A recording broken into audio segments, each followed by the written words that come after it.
Guys, ito nga pala yung niluto natin, no? Garlic buttered shrimp. Yan, no? Ang sarap magkamay na ito, guys. Pero, hindi na nga, magkamay na nga tayo. Sarap sipsipin na itong ulo, guys. Ayan, guys, oh. Kahit hindi ko nabalatan, no?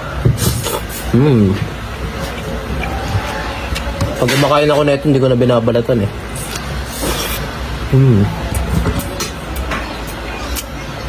Ayun, no? Parang may Cajun sauce. Sauce pa lang, ulam na, eh.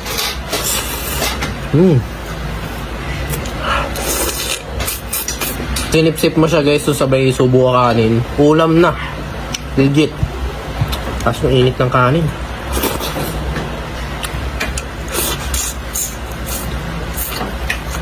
Ulam ngayong bagong taon. Garlic buttered shrimp.